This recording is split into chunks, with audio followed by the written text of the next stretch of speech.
จิ้งจกอารมณ์ขันทำขึ้นเพื่อความบันเทิงนะครับ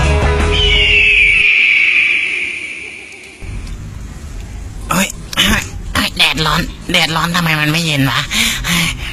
ต้องหาน้ำแดกหาน้ำกินแถวนี้ต้องมีสิตรงนี้คนนี้มีไหมไม่มีคนนั้นนะคนนี้ก็ไม่มีโอ้ปิดแต่มีขยด2 หยดแล้วนะโอ้ยเลื่อนโอ้ยเลื่อนกดติดหัวติดต้องดึงโอ้อะไรติดคอติดคอกูติด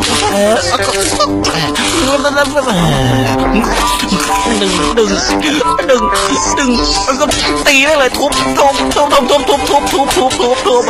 ดึงไม่ออกออสการ์ต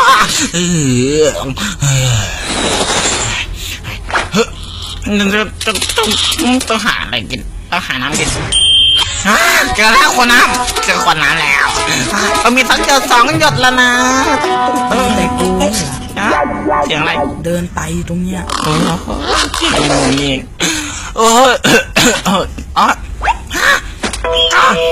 ตรงนี้ตั้ง2 หยดเป็นบ่ออะไร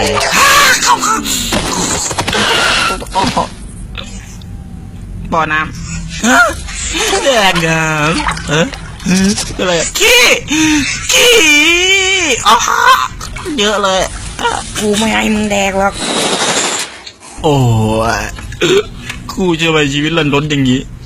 5 บาทแค่น้ำ5 บาทอะไรวะเนี่ยน้ำถึงนี้มีน้ำอ่ะเจอแล้วน้ำแล้วก็เลยตะวันเรียกกินไม่ได้ต้องเปิดฝาเปิดโอ้โหโอ้ยกินไม่ได้ก็โยกไม่เลยนี่โยกไม่เลยไปไหนวะมันอยู่ตรงนี้นี่โอ้โหตีนบวม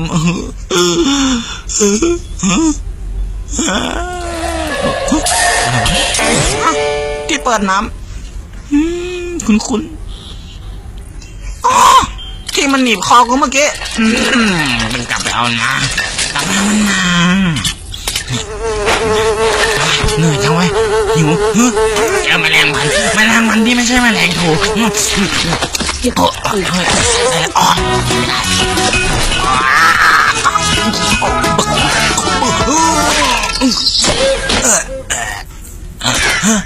อยู่ไหนวะว้าตกนะมันจะแล้วก็โอ้โหทำเต็มตัวเลยเขียนไปต้องเขียนไปเสียงอะไรตามมาไม่มีอะไรตามมามันล่วงแล้วล่วงแล้วกูทำล่วงเฮ้ยแต่แล้วที่เปิดน้ำเปิดให้ได้1 2 เจ็บ1 2 เจ็บ2 เจ็บ3 เจ็บ4 เจ็บ5 เจ็บ6 มาดังไม่ได้ว่าถูกแม่งแล้วนี่กูแดกด้วยบักป๊อปปี้ฮาชิรถไปขึ้นมาไปเลยอย่าวิ่งไปดิอย่าวิ่งไปก่อนกูจะบินน้ำกันแล้วม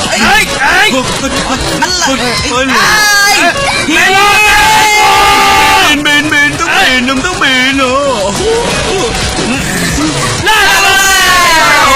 อดเลยที่กลัวไม่รอดป่ะ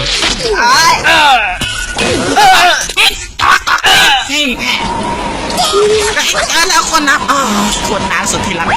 เจออะไรอยู่ข้างล่างถนนดำต้อง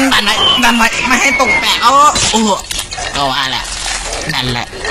คนน้ำแค่5 บาทอย่าไปไหนนะรถบรรทุก วิ่ง มันจะนู้นเลย เลี้ยวไป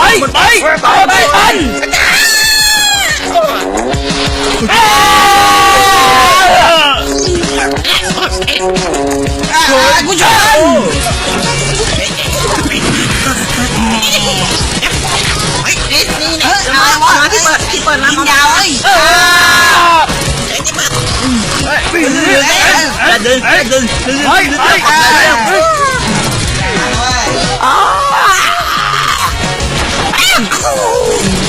โอยมือเลย ที่ภาษา กูอยากเห็นคนไทยบินได้ เอาน้ำให้ไหนโอ้ยเด็ดทุบต้องเหยียบนะไม่ต้องเหยียบนะ ลงไป โอ้ยโอ้ โดดกูน้ำ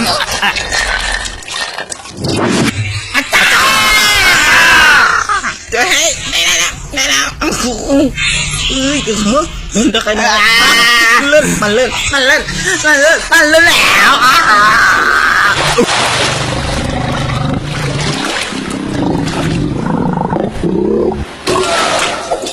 น้ำของกูคนเดียวของมึงคนเดียวเลย ผมมาคนเดียว อย่าลงไปนะแม่งจับขี้แตกเลย ว่าตายแน่